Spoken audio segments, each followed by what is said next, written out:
Hello everyone. तो friends, जिन्होंने मेरी कल की वीडियो देखी है वो लोग जानते हैं कि कल मैंने आपके साथ ये आधा केजी के रसमलाई फ्लेवर केक की रेसिपी शेयर की थी। और जब मैं केक के ऊपर टॉपर लगा रही थी, मतलब ऑलमोस्ट जब वो कंप्लीट हो गया था, तभी कस्टमर का कॉल आया कि उन्हें अब आधा केजी नहीं बल्कि 1 केजी का केक चाहिए। तो क्या कर सकती थी, बहुत सोचा और उस वक्त जो दिमाग में आया वो मैंने किया।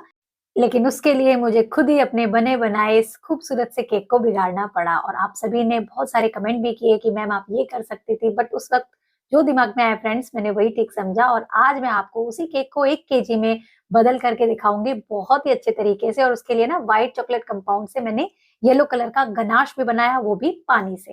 तो चलिए वीडियो को स्टार्ट करते हैं। तो ये वो केक है फ्रेंड्स जो कल मैंने बनाया था। धीरे-धीरे मैंने इस केक की ना सारी क्रीम को रिमूव कर दिया। एक तरीके से केक को क्रम कोट की तरह रेडी कर दिया। और ये जो मैं क्रीम निकाल रही हूँ ना, इसको मैं एक बाउल में डालती जा रही थी क्योंकि ये भी एकदम बढ़िया क्रीम थी, फ्रेश थी। भले ही इसमें थोड़े से ड्राई फ्रूट्स के पीसेस आ गए हैं, बट इसको मैं अपने नेक्स्ट केक के स्पॉन्ज की लेयरिंग में यूज़ कर। तो किसी भी तरीके का कोई भी मैंने नुकसान नहीं होने दिया। और यहाँ देखिए धीरे-धीरे करके सारी ही क्रीम मैंने स्क्रैपर से रिमूव कर दी। जनरली तो हम क्रीम लगाकर उसकी फिनिशिंग करते हैं स्क्रैपर से, बट आज मुझे देखिए सारी क्रीम को मैंने रिमूव किया है। तो क्रीम को रिमूव करने के बाद मैंने केक स्पॉन्ज को साइड में रखा और फिर मैंने एक बर्तन में डाला लगभग 1 कप प्रीमिक्स। थोड़ा-सा मैंने कम लिया क्योंकि रसमलाई के फ्लेवर से केक का वेट जो है वो बढ़ जाता है। तो यहाँ पर मैंने लगभग 1 कप से 2 टेबलस्पून कम प्रीमिक्स लिया है। अब मैं उसमें पानी डाल रही हूँ और अब इसका बनाएँगे स्मूथ सा बैटर। हम वही फ्लेवर ऐड करेंगे जो हमने अभी दूसरा स्पॉन्ज जो बनाया था, जो बिगड़ गया है केक, उसमें डाला था। तो लगभग 1 टेबलस्पून से हल्का कम ही ऑयल डाल दिया है। साथ में मैंने आइकॉन कंपनी का रसमलाई का फ्लेवर डाल दिया है। कुछ बूंदे येलो कलर की डाल दी हैं। अच्छे से कर लेंगे मिक्स और ये हमारा बैटर हो जाएगा रेडी। अब फ्रेंड्स, क्योंकि मैंने नीचे वाले केक स्पॉन्ज को 6 इंची के केक टिन में बनाया था, तो ये मैंने 4 इंची का केक टिन लिया है। इसके अंदर हम सबसे पहले सेट कर देंगे ऑडी का ये इको बेक बेकिंग पेपर, जिसकी वजह से हमारा केक डिमोल्ड इजीली हो जाएगा। इसमें ऑयल बटर नहीं लगाना होगा और केक रख करके आप भूल भी जाए ना, ठंडा भी हो जाए, तब भी केक आपका निकल जाता है। और ये इको फ्रेंडली भी है एंड रीयूजेबल भी है। तो अगर आप इस पेपर को खरीदना चाहते हैं ना, इसके रोल को, तो डिस्क्रिप्शन बॉक्स में इसका ऑनलाइन परचेज लिंक है। और कभी-कभी तो फ्रेंड्स काम की ऐसी भरमार हो जाती है ना कि जब इसके स्पॉन्ज को रेडी करने के लिए बैटर बना रही थी ना, ओटीजी तो साइड में प्रीहीट होने रख दिया था, लेकिन तभी एक और कॉल भी आया कि आधा केजी का एक चॉकलेट फ्लेवर केक भी चाहिए। तो बस दोनों ही स्पॉन्जेस के बैटर रेडी किए, दोनों को एक साथ अपने अगारों के ओटीजी में बेक करने के लिए रख दिया।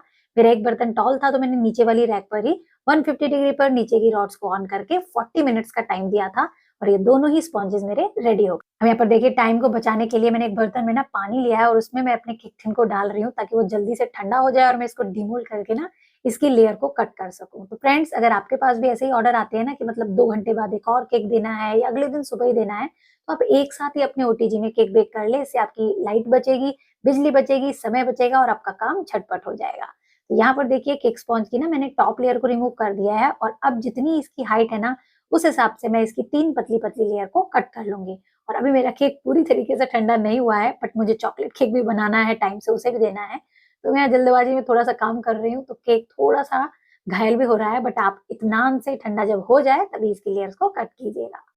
तो यहाँ पर इसको भी साइड में रख देते हैं ताकि ये कटने के बाद और जल्दी से ठंडा हो जाए। और ये वो क्रीम है फ्रेंड्स जो मैंने केक पर से निकाली थी। हालाँकि इसमें कुछ ड्राई फ्रूट्स हैं जैसे कि पिस्ता वगैरह, तो इनको मैं निकाल लेती हूँ क्योंकि इस क्रीम को हम अब इस छोटे वाले स्पॉन्ज की ना क्रम्ब कोटिंग में यूज़ कर लेंगे। बट ये थोड़ी मुझे कम लग रही है तो थोड़ी-सी इसमें व्हाइट कलर की क्रीम और मिला देती हूँ। मैंने 250 ml क्रीम और व्हिप की है फ्रेंड्स और उसी को मैं अब मिक्स करके ना इसी में ऐड कर दूँगी, सो दैट हमारी रसमलाई फ्लेवर की क्रीम थोड़ी-सी बढ़ जाएगी, लाइट कलर हो जाएगा, बट हमारा काम चल जाएगा। तो इसको अच्छे से मिक्स करके साइड में रख देते हैं। और अभी हम अपने रसमलाई फ्लेवर केक को क्योंकि अब चेंज कर रहे हैं, तो उसके लिए मुझे ना अपने ड्राई फ्रूट्स को थोड़ा-सा ग्राइंड करना होगा। तो उसके लिए मैं यूज़ कर रही हूँ अगारो का ये grand hand blender and chopper. तो इसका जो चॉपर है ना वो बहुत बढ़िया काम का है। इससे आप चॉपिंग का काम बहुत आसानी से कर सकते हैं। तो यहाँ पर देखिए मेरे पास कटे हुए बादाम ही थे जो मैंने केक के लिए पहले से बनाए थे। उन्हीं को मैंने इस चॉपर में डाला है। कुछ पिस्ता, कुछ खरबूजे के बीज डाल दिए। आप जो भी ड्राई फ्रूट डालना चाहें डाल सकते हैं। और बस इसकी मशीन को फिट करके आप हल्का-सा पल्स मोड दे दीजिएगा और उतनी देर में ही ये बिल्कुल कोर्स ग्राइंड हो जाएँगे। मतलब दरदरे से, हमें बिल्कुल पाउडर नहीं बनाना है, थोड़े से दरदरे छोड़ने हैं जिससे कि डेकोरेशन बहुत ही बढ़िया हो। ये देखिए कितने बढ़िया से ग्राइंड हुए हैं। चलिए सारी तैयारी हम धीरे-धीरे कर रहे हैं। क्रीम हमारी रेडी हो चुकी है।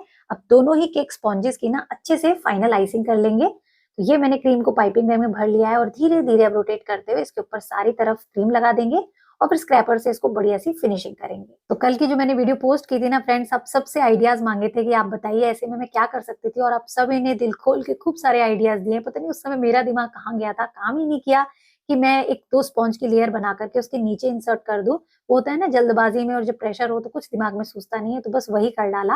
लेकिन आप सबके कमेंट्स को सुन करके बहुत सारे आइडियाज मिले, और आगे कभी फ्यूचर में ऐसी प्रॉब्लम आई, ऐसी कोई अर्जेंसी आई तो मैं जरूर आपके आइडियाज को फॉलो करूंगी। बट एक दो कमेंट कुछ बहुत ही गंदे आए, जिसमें इतनी गंदी लैंग्वेज लिखी थी कि बनाना नहीं आता है, dash dash dash beep beep, इतनी गंदी लैंग्वेज थी कि मैं आपको बता नहीं सकती। और वो आईडी भी किसी लेडी के नाम पे थी, तो मुझे समझ में नहीं आ रहा इतनी गंदी भाषा, इतनी गंदी गालियां कोई कैसे किसी दूसरी लेडी को दे सकता है, जो कि आपको कुछ सिखा ही रही है और आपसे सजेशन भी मांग रही है। तो प्लीज इस तरीके से ना करें, और अगर आपको ऐसी ही बदतमीजी यहाँ पर करनी है तो प्लीज आप मेरे चैनल से दूर रहें, क्योंकि मेरे पास एक बहुत ही प्यारी सी मेरी वाईटी फैमिली है, उसमें मुझे ऐसे लोगों की बिल्कुल भी जरूरत नहीं है जिनको दूसरों की फीलिंग्स का भी कोई ख्याल नहीं। और मैं कभी ये बात बोलती नहीं हूँ अपने वीडियो में, क्योंकि मुझे अच्छा नहीं लगता है इस तरीके की बात करना, बट कल लिमिट क्रॉस हो गई और मुझे ये बोलना पड़ा। खैर छोड़िए, जो जैसा है वो वैसा ही लिखेगा और वैसा ही मुंह से निकालेगा। पर हमें क्या करना है, हमें तो अपना काम आगे बढ़ाना है। तो यहाँ पर मैं क्या कर रही हूँ, छोटे वाले स्पॉन्ज की जो 3 लेयर हमने कट की थी ना, वो अच्छे से ठंडी हो गई है। और अब क्योंकि मेरी येलो वाली क्रीम तो खत्म हो गई है, तो मैं व्हाइट क्रीम से ही उसकी लेयरिंग कर रही हूँ, ठीक वैसे ही जैसे हमने नीचे वाले स्पॉन्ज की थी। केक को मॉइस्ट करेंगे रसमलाई के रस से, फिर उसके ऊपर क्रीम लगाई है, रसमलाई का क्रश लगा दिया है। फिर मैंने दूसरी लेयर रखी है, उसको भी ऐसे ही मॉइस्ट करेंगे। दूसरी लेयर में ना मैंने क्रीम के ऊपर थोड़े से ड्राई फ्रूट्स डाल दिए क्रश के साथ। तो ऐसे करते करते तीनों लेयर्स को हम सेट कर लेंगे, तो इसकी भी काफी अच्छी हाइट आ जाएगी। और अब मुझे पूरी उम्मीद है कि मेरा केक 1 केजी से तो ऊपर का ही जाएगा। हालांकि मैंने प्रीमिक्स पे 1 कप कम लिया था, बट रसमलाई, ड्राई फ्रूट्स, इन सब का ना वेट बढ़ा देता है केक को। तो आप भी इस प्रॉब्लम से अगर जूझते हैं ना कि केक बनाने जा रहे हो आधा केजी का और बन जाए 600-700 का, तो घबराए नहीं, है कोई नई बात नहीं है, हर होम बेकर के साथ ऐसा होता है। अगर कस्टमर पे कुछ ज्यादा चला भी जाता है तो कोई हर्ज नहीं है, हाँ कम किसी हाल में नहीं देना है आपको। और अगर ज्यादा दे भी रहे हैं तो उसका एक्स्ट्रा चार्ज मत कीजिए, क्योंकि वो आपका फॉल्ट है, आप कस्टमर को नहीं ब्लेम कर सकते। तो ऐसा हमारे साथ भी होता है। 500 ग्राम का केक मैंने भी 600, 700, 800 ग्राम में भी दिए हैं, क्योंकि मुझे वो डेकोरेशन करनी होती है, आपके साथ शेयर करनी होती है, तो उसमें एक्स्ट्रा वेट हो भी जाता है। तो कोई बात नहीं, बट ध्यान से काम कीजिए। अगर आपको लगता है कि इस तरीके के मेजरमेंट में मेरा केक ऊपर जाता है, मैं ऐसे फ्लावर्स बनाती हूँ या ऐसी डेकोरेशन करती हूँ, तो आप थोड़ा सा बचकर चलिए। क्रीम एक्स्ट्रा लगाते हैं तो प्रीमिक्स की क्वांटिटी को कम कीजिए, प्रीमिक्स एक्स्ट्रा लगाते हैं तो क्रीम को थोड़ा सा कम करके लीजिए। तो ये कुछ छोटी छोटी टिप्स हैं जो अगर हम रेगुलर अपने काम में फॉलो करेंगे ना, तो आपको ही बेनिफिट होगा। तो यहाँ पर देखिए, दोनों ही केक की हमने अच्छे से क्रम कोटिंग कर ली, फाइनलाइजिंग कर ली, और मैंने ना नूर के स्क्रैपर से दोनों साइड्स में बहुत अच्छा सा पैटर्न बना लिया, और ये बहुत अच्छा काम कर रहा है। आप देख सकते हैं कितनी बढ़िया फिनिशिंग आई है। अब ये केक है तो 2 टायर का ही, हालांकि मुझे पास में ही देना है, बट पेपर डॉल्स तो लगाना बहुत जरूरी है, नहीं तो ऊपर वाले केक का वेट इस पे ज्यादा पड़ गया तो ये बीच में से बेचारा घायल हो सकता है। और वैसे भी इसको तो वैसे ही हमने बिगाड़ बिगाड़ के बनाया है। तो ये पैलेट नाइफ से मैंने इसको इस तरीके से शिफ्ट किया अपने दूसरे पैलेट नाइफ पर, और बहुत ही ध्यान से केक के ऊपर प्लेस कर दिया। तो आप भी इस तरीके से प्रैक्टिस कीजिएगा। और ये देखिए, परफेक्टली हमने शिफ्ट कर दिया है। यहाँ पर केक अच्छे से शिफ्ट हो गया है। अब इसके ऊपर ना हम येलो कलर का गनाश बनाएंगे और उससे इसके ड्रिप्स बनाएंगे। तो उसके लिए व्हाइट चॉकलेट कंपाउंड हमें लेना होगा, लगभग 100 ग्राम आपको चाहिए होगा, क्योंकि नीचे वाले केक और ऊपर वाले केक दोनों में ही ड्रिप्स बनेंगे। अब यहाँ मैंने चॉकलेट के ना छोटे छोटे पीसेस कट कर लिए हैं। अब यहाँ पर ना हम लगभग आधा कप एकदम तेज गर्म पानी इसमें डालेंगे। गर्म पानी जैसे ही जाएगा ना, तो वो चॉकलेट को हल्का हल्का मेल्ट करने लगेगा, और बस इसी स्टेज पर आप इसे 10 सेकंड के लिए माइक्रोवेव में रख दीजिएगा, नहीं तो डबल बॉयलर के ऊपर रख दीजिएगा। और आप देखेंगे कि आपकी चॉकलेट जो है ना, वो धीरे धीरे मेल्ट होना स्टार्ट हो जाएगी। अब इसे अच्छे से मिक्स कर लेंगे। और मुझे पता है अब इस मेरी टिप को देख करके ना आपको व्हाइट चॉकलेट कंपाउंड का गनाश बनाने में कोई दिक्कत नहीं आएगी। अभी कुछ दिन पहले मैंने पुल अप केक भी शेयर किया था डॉल वाला, उसमें मैंने पिंक कलर का गनाश बनाया था। काफी लोगों ने ट्राई किया कि वाह मैम, पानी से भी अब हम गनाश बना सकते हैं। तो आप बिल्कुल बनाइए, क्रीम से भी बनता है, बट पता नहीं मेरे संग उसका एक्सपीरियंस अच्छा नहीं आता, तो मैं उसे आपको शेयर नहीं करूंगी। मैं पानी से ही बनाती हूँ और इसका टेस्ट भी लाजवाब आता है, तो आप बना के देखिएगा। अब यहाँ पर मैंने क्या किया है, रसमलाई फ्लेवर और येलो कलर डाल दिया है, नॉर्मल जेल कलर। आपके पास लिक्विड है तो आप वो डाल दीजिए, कुछ भी चॉकलेट आपकी क्रम्बल नहीं होगी। और अब ना, क्योंकि इसमें छोटे छोटे लम्स हैं, तो उसको अच्छे से ना हम डिजोल्व करेंगे। आप सोच रहे होंगे कि मेरी चॉकलेट वेस्ट होने वाली है, बट जैसे जैसे मैं स्पून से छन्नी के ऊपर इसे दबाऊंगी ना, ये सारी ही मेल्ट होकर के नीचे बाउल में आ जाएगी, और हमारा एकदम येलो कलर का बढ़िया रसमलाई फ्लेवर वाला जो गनाश है वो रेडी हो जाएगा। ये देखिए, बढ़िया कंसिस्टेंसी है, और छानने से ना इसमें कहीं भी कोई लंप नहीं रहेगा। तो अगर आपको ड्रिप्स बनानी है ना, तो पाइपिंग बैग के निकलने में, फ्लो में आपको कोई भी दिक्कत नहीं आएगी। तो अब इसको पाइपिंग बैग में भर लेते हैं और उसका एक छोटा सा छेद कट कर लेते हैं। बट ध्यान रखिएगा जब आप इससे काम करने जा रहे हो ना, इसको थोड़ा ठंडा कर ले, रूम टेम्परेचर पे ये आ जाए, तभी आप अपना काम आगे बढ़ाइएगा और उससे आपको पता भी लग जाएगा कि ये कितना गाढ़ा होने वाला है। तो ये मैंने पाइपिंग बैग में भर लिया है और अब हम इस पर बनाएंगे ड्रिप। तो बस इस तरीके से कहीं पर ज्यादा प्रेशर, कहीं पर कम प्रेशर छोड़ते हुए टर्न टेबल को नीचे हल्का हल्का रोटेट करते जाइएगा और बराबर गैप छोड़ते हुए ड्रिप्स को बना दीजिएगा।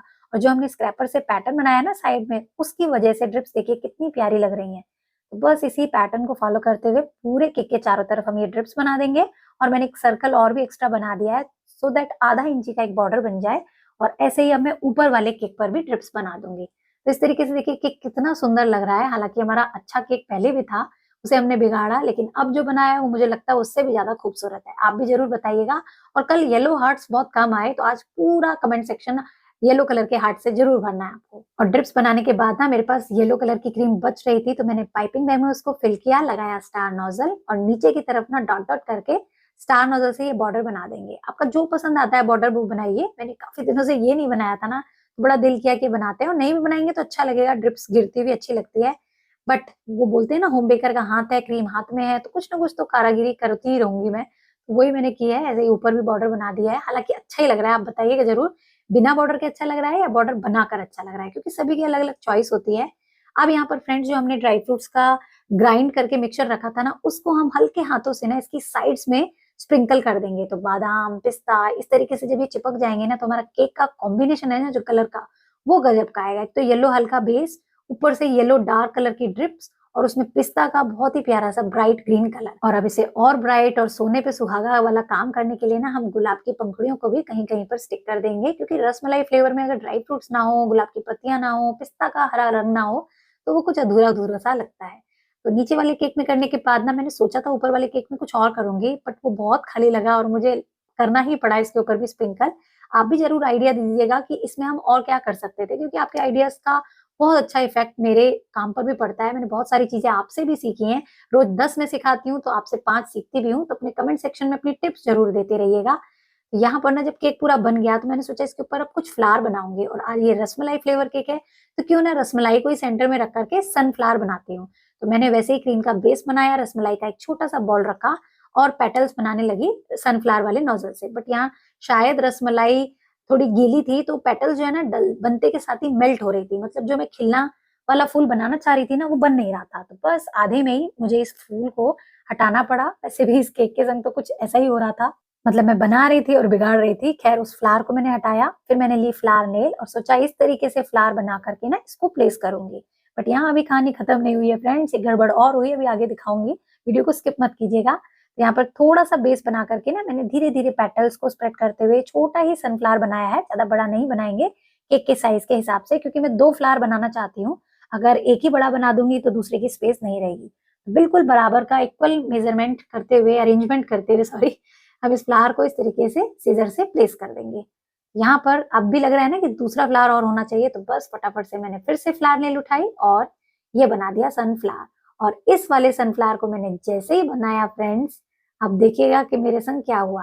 और ये फ्लावर मेरा सबसे अच्छा बना था। बोलते हैं ना एक ही हाथ से 4 फूल बनाओ तो 4 अलग अलग हल्के हल्के बनेंगे। तो ये वाला जो सनफ्लावर था ना, वो बहुत ही सुंदर बना था, आप खुद देख सकते हैं। और जैसे ही मैंने इसे सीजर से उठाया, ये जाकर के लुढ़क गया। तो अब क्या कर सकती थी, फिर से क्रीम को हटाया, उसे प्लेन किया और फिर से अपनी कोशिश में लग गई। तो इसी तरीके से आप भी ना, कोई काम बिगड़ जाए तो कोई बात नहीं, थकिए नहीं, हारिए नहीं, हो जाता है कई कई बार। तो दोबारा मैंने फिर से फ्लावर बनाया और इस बार बहुत ही ध्यान से उठाना है, ये सोच करके मैंने वैसे ही फ्लावर बनाया। बट इस बार उतना सुंदर फ्लावर नहीं बना जो सेकेंड टाइम बना था, आप भी देख सकते हैं ना।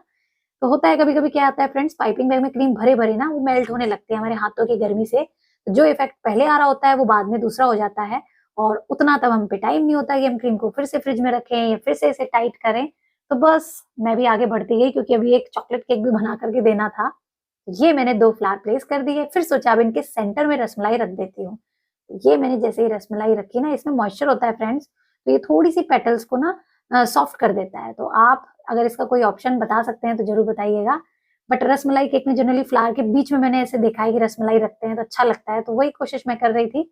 और अब फिर मैंने सोचा कि बोर्ड काफी खाली लग रहा है और मैं तो इस पर हैप्पी बर्थडे का टैग लगाने वाली हूँ, तो बोर्ड पर स्पेस काफी रह जाएगी। तो फिर से मैंने सोचा 2 फ्लावर और बना करके ना बोर्ड के एक साइड में रख देती हूँ। ये झटाझट फिर से मैंने फ्लावर बनाया और जैसे झटाझट फ्लावर बनाया, फटाफट से उसे प्लेस भी कर दिया। तो इस तरीके से मेरा केक हो गया रेडी। इसके सेंटर में भी मैंने रसमलाई के 2 छोटे-छोटे बॉल्स बना दिए इस तरीके से। और अब बस डेकोरेशन का काम बाकी है, तो आपके पास अगर मिठाइयों में लगाने वाला सिल्वर वर्क है, तो आप अपनी रसमलाई पर उसे लगा सकते हैं। उससे काफ़ी अच्छा ब्राइट इफ़ेक्ट आता है केक पर। और ऐसे फ्रेंड्स आधा केजी का जो केक था, जिसे मुझे खुद बिगाड़ना पड़ा, वो ट्रांसफ़ॉर्म होके अब हो गया है 1 केजी। बल्कि मुझे तो ये 1 केजी से ऊपर ही लग रहा है, तो अभी मेज़रमेंट करके भी देखेंगे। और यहाँ पर ना ऊपर स्पेस बच रही थी, तो थोड़ी ड्राई फ्रूट्स मैंने ऊपर भी रख दिए हैं इस तरीके से और गुलाब की पंखुड़ियाँ भी डाल दी हैं। थोड़ा-सा मैंने सिल्वर लस्टर डस्ट जो होती है ना, उसका पंप में डाल कर के मिक्सचर स्प्रे भी कर लिया है। और यहाँ पर कंप्लीटली अब मेरा केक है रेडी। और अब क्योंकि मैं किसी के बर्थडे के लिए बना रही थी, तो मैंने फटाफट से एक गोल्डन वाला हैप्पी बर्थडे का टैग लिया और फ्लावर्स के बीच में उसे सेट कर लिया। तो अब आप बताइए फ्रेंड्स, कल वाला केक सुंदर था या आज वाला मैंने उसे ट्रांसफॉर्म करके जो बनाया वो सुंदर है? हालाँकि मुझे तो दोनों ही पसंद है। बोलते हैं ना, माँ को अपने सारे ही बच्चे अच्छे लगते हैं, तो बस एक होम बेकर को भी अपने सारे केक अच्छे लगते हैं। बस वो आधा केजी का था, ये 1 केजी का। तो इस तरीके से फ्रेंड्स आया था ऑर्डर एक आधा केजी के रसमलाई फ्लेवर केक का, बट हुआ कुछ ऐसा कि आपको 2-2 वीडियोज़ मिल गई, मुझे 2 बार केक बनाने का मौका मिला। हो जाता है कई बार कुछ और करने चलते हैं, हो जाता है कुछ, जो कि सब अच्छा ही होता है। तो आज की वीडियो अच्छी लगी हो, डेकोरेशन पसंद आई हो, तो इसे लाइक शेयर ज़रूर कर दीजिएगा। चैनल पर नए हैं तो चैनल को सब्सक्राइब कर लीजिएगा और अब अपनी इसका वेट भी कर लेते हैं। जल्दी से बताइए इसका वेट कितना है? तो ये देखिए, ये वेट है 1137 ग्राम। मतलब 1 केजी से ऊपर ही गया है। मैं जानती थी फ्रेंड्स, क्योंकि रसमलाई हम डालते हैं ना अंदर, तो उसका वेट बढ़ ही जाता है। तो यहाँ पर मैं इस बॉक्स में इसे पैक कर रही हूँ। मैं डबल बॉक्स नहीं दे रही हूँ, क्योंकि मुझे साइड में ही देना है। तो यहाँ पर थोड़ी-सी मैंने कंजूसी कर ली है और ये वीडियो होती है कंप्लीट। तो कल फिर मिलेंगे, फिर से कुछ नया सीखने के लिए ऐसे ही। Bye bye, take care.